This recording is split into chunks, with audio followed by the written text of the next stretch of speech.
Howdy, pilgrims. Welcome back to Purgatory. Specifically, the level of Purgatory right above the furnaces of hell. This is the Wheel of Samsara behind me, currently turning. Say hi. Everyone say hi to the Wheel of Samsara. Welcome. Thank you for joining me. I got a story for the road for you. Something to take with you. Imagine, if you will, because we're really grounded in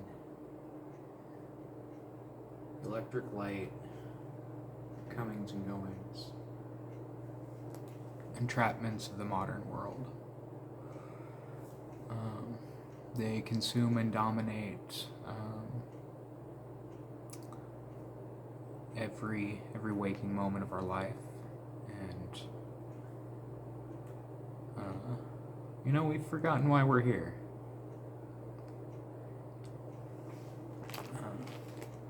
So sit back for a moment, take a breath, try to close your eyes, and imagine just like a night sky when you're camping. Imagine that feeling of being pretty far away from everything. It's probably the closest to the lovely state of nature Hobbes was talking about. And just sit with that feeling for a minute, because I want to tell you a story.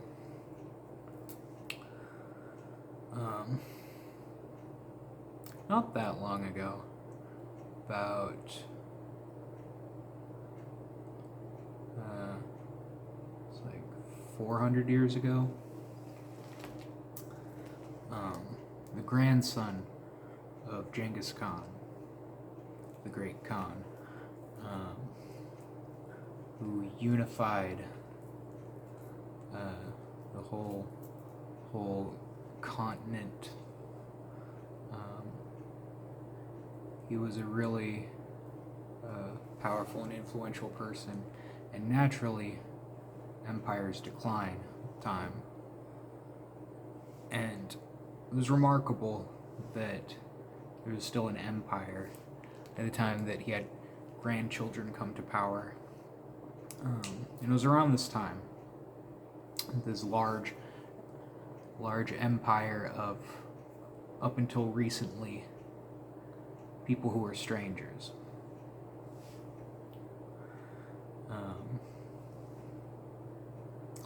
People who were strangers who now have these strange alliances that are tenuous and can change at any point.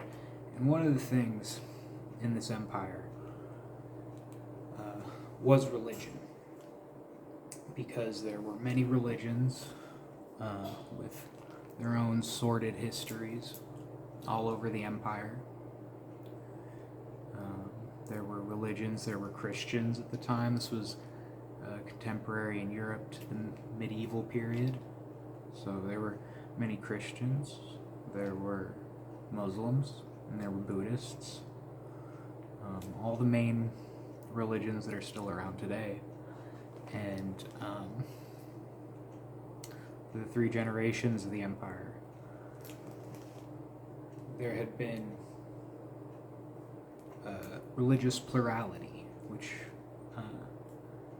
the conquerors didn't care about. The aesthetics they cared about lower things. So the idea kind of came around because Gengis Khan's grandchildren, I believe they were Muslim, and they were negotiating. It's like, should there be a state religion? Should we prefer one religion over another? Or should we maintain an agnosticism towards religion? I consider this as a tool of empire. And Also, in terms of subjective good, bad, it's the right way to live in this changing world. And this was in the medieval times, which is hard for us to imagine, but it was it wasn't too dissimilar from life today.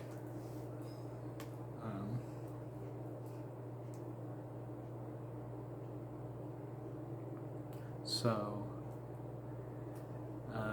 the grandson of Gengis Kahn decided to have a kind of a roundtable discussion, like a debate, concerning all the major religions.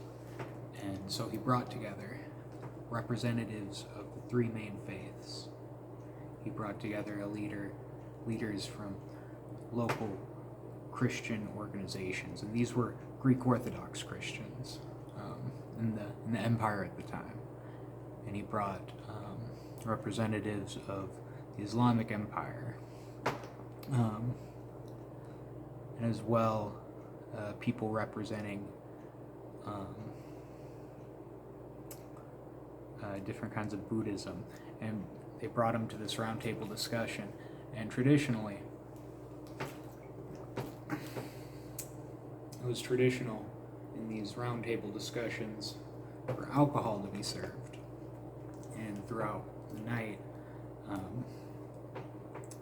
if you don't drink, then it's considered rude and unmanly and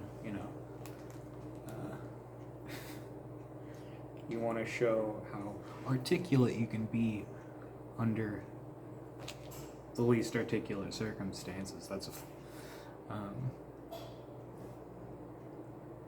So the three religions, and at first in the evening, of course, they're polite and gracious, and they hear out the other people's positions, and then they wait to respond. But as the night goes on and it gets later and later into the evening, they stop listening to each other. And they begin rattling, if you will.